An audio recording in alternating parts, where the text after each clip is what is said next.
أعوذ بالله السميع العليم من الشيطان الرجيم بسم الله الرحمن الرحيم القارعة ما القارعة وما أدراك ما القارعة يوم يكون الناس كالفراش المبثوث وتكون الجبال كالعهن المنفوش فأما من ثقلت موازينه فهو في عيشة راضية وأما من خفت موازينه فأمه هاوية وما أدراك ما هي نار حامية.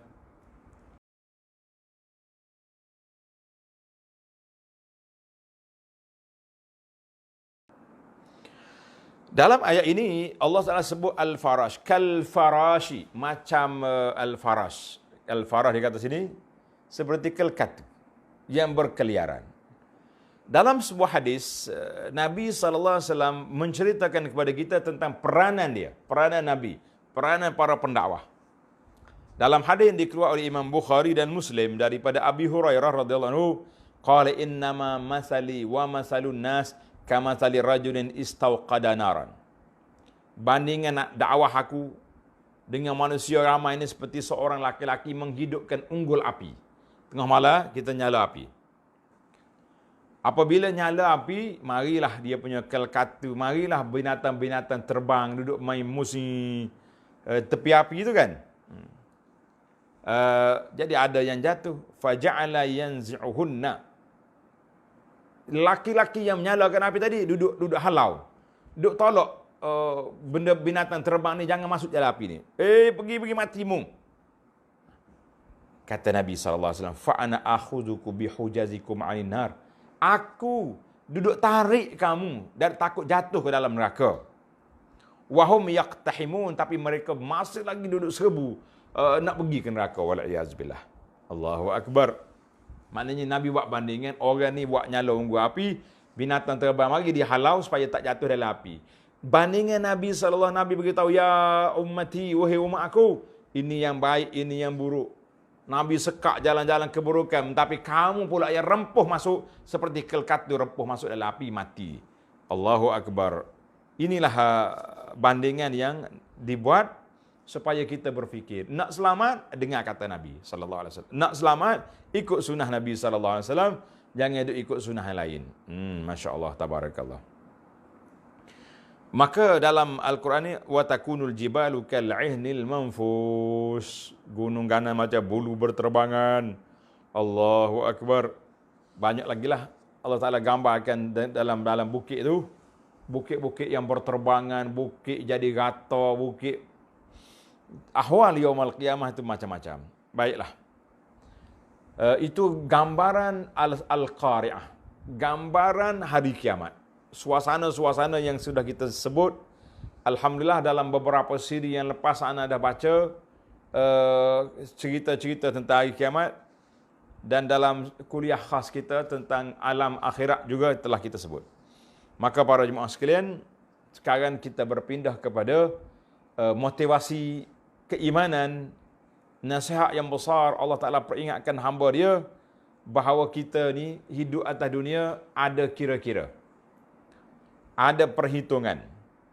Sebagaimana kata pendakwah, hari ini kita banyak tanggungjawab. Tanggungjawab anak, tanggungjawab isteri, tanggungjawab suami, tanggungjawab kerja pejabat, tanggungjawab tu, tanggungjawab ni, kan? Tapi besok mungkin kita tidak ada tanggungjawab, tapi kita dipertanggungjawabkan. Maknanya kita tak ada lagi lah kerja. Kita sudah mati. Tapi semua yang kita buat atas dunia dipertanggungjawabkan di hadapan Allah Azza wa Jalla. Tengok ayat 6-7. فَأَمَّا مَنْ ثَقُلَتْ مَوَازِينُهُ. Setelah berlaku demikian, apa dia demikian? Berlakunya kiamat. Al-Qari'ah sudah mari. Maka manusia akan diberikan tempatnya menurut amal masing-masing. Allahu Akbar. Adapun orang yang berat timbangan amal baiknya, insya-Allah kita doakan semoga kita termasuk di kalangan orang yang berat amal baik kebajikan kita, insya-Allah. Berusahalah tuan-tuan. Apa kita dapat? Fahuwa fi 'ishatir radiyah. Maka ia berada dalam kehidupan yang senang lenang. Allahu Akbar. Bagaimana Allah Ta'ala nak buat timbangan. Dalam surah Al-Anbiya ayat 47 Allah kata wa nada'ul mawazinal qista liyaumil qiyamah fala tuzlamu nafsun syai'a. Wa nada'ul mawazin, kami letak neraca-neraca timbangan yang adil pada hari kiamat. Tidak ada siapa akan dizalimi. Semuanya akan dikira, akan dihitung. Wa in kana mithqala habbatin biha wa kafa bina hasibin. Walaupun sebesar habbatu khardalin, biji sawi, amalan yang kamu buat baik ataupun buruk, wal iyazu billah, ataina biha. Tuhan kata, aku mari belaka hari kiamat. Wa kafa bina hasibin, cukuplah. Padanlah aku yang menjadi penghitung, bukan orang lain. Allahu Akbar. Ini yang kita kata. Maka ayat ini memberi peringatan kepada setiap kita bahawa mawazin, timbangan itu akan ada berat, ringan. Orang yang berat kebajikan, ringan dia punya kejahatan. Wal'iyazbillah. Kejahatannya berat, ringan dia punya amalan yang baik, apa jadi? Allahu Akbar. Inilah yang dikatakan, kata di ulama Ahlus Sunnah beriman dengan mizan timbangan itu. Cuma bagaimana timbangan? Ada yang mengatakan 2 daun. 2 daun, ini letak kebajikan, ini letak kejahatan. Jadi akan ditimbang segala amalan-amalan dan sijilat, buku rekod kita. Rekod kebaikan, rekod keburukan. Mutimbang, hak mana berat di situ. Nah, maka biarlah kita nak dapat insyatan radiyatan, nak mendapat kehidupan yang diredai oleh Allah Ta'ala, kehidupan yang baik, yang senang lena di akhirat. Apa dia? Maka kita berusahalah supaya timbangan amalan kita tu berat dengan kebajikan-kebajikan. Berat dengan amal-amal yang soleh, amal-amal yang baik. Maka kita kena jaga. Apakah kita kena? Setiap kali kita nak buat amalan, nak tulis benda ke, nak kata benda ke, nak buat benda, perkara kita kena ingat. Ini perbuatan aku ni memberatkan kebaikan atau memberatkan kejahatan. Kalau boleh memberatkan kejahatan, seperti duduk mengumpat orang, duduk keji orang, duduk qila wa qala, duduk bawa benda-benda palsu, sakit hati kepada orang, kita kata ini memberatkan kejahatan. Tinggalkan. Allahu Akbar. Ya ni, nasihat, jumpa orang senyum, sedekah, buat kebajikan, solat, yang tu sekiranya ibadat tu, semuanya ibadat kan. Solatnya, baca Qurannya, puasa, memberatkan, ya Allah, kita buat dengan baik. Sekarang ini kita kena mikir. Seringkali saya ulang kata-kata hikmah, suratan amalan yang kita nak baca di akhirat, kitalah penulisnya. Suratan amalan yang kita nak baca di hadapan Allah di akhirat, kita sekarang duduk tulis. Mau tulis apa? Pergi baca apa. Sekarang ni isu baru pula yang kita kena gembar-gemburkan, kita kena war-warkan, iaitulah yang memberatkan amalan kita di akhirat, kebajikan atau keburukan, kitalah yang mengisinya. Mu nak isi dalam kumpulan mana?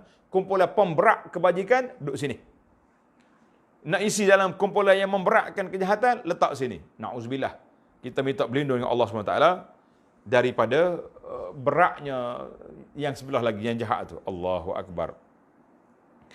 Maka kita dapat kehidupan yang baik di akhirat esok, insya-Allah. Itu dia panggil dalam bahasa sekarang ni orang panggil fiqh al-muwazanah. Fiqh al-muwazanah ni fiqh pertimbangan. Kita nak timbang yang ni. Satu kitab yang ditulis oleh Syekh Al-Qura Ali, Dr. Ali Quradari hafizahullah taala, dia tulis fiqh al-mizan. Fiqh al-mizan, fiqh timbangan, neraca timbangan. Ada salah satu kuliah saya, tajuk dia neraca yang tidak seimbang. Dipanggil neraca tak seimbang. Banyak benda-benda kita ni kadang-kadang tak seimbang di antara dunia dengan akhirat. Orang yang memberatkan kepada dunia, ringan akhirat. Contohnya, saya ni businessman. Kan? Oleh kerana kita duk kejar keuntungan dunia ni, kita lupa akhirat, maknanya tak ada dalam perniagaan kita skill halal, haram, berkat, tak berkat, tak ada. Bahasa orang muda kan ni, masyuk. Itu dia kira. Kira masyuk je. Yang lain tak ada kira. Itu dia panggil pemberat kepada dunia. Tapi orang yang seimbang, la. Fi dunia hasanah, wa fil akhirati hasanah. Aku berniaga. Benda ni halal ke haram? Halal. Silakan. Benda ni haram? La, stop, automatic. Benda ni syubhat. Murajaah. Rujuk pada pejabat mufti, pejabat bank security, Suruhanjaya security contohnya, saham yang ni halal ke haram. Kita kena tengok. Ya tabayyan. Ambil jalan yang betul, barulah kita betul-betul membuat persiapan untuk faman ya'mal mithqala zarratin khairan yarah, kan. Fa amma man saqulat mawazinuhu wa amma man khaffat, tengoklah apa yang kita nak. Baik, itu kehidupan yang baik manusia yang pertama dari sudut fiqh al-muwazanah ataupun fiqhul mizan, kan.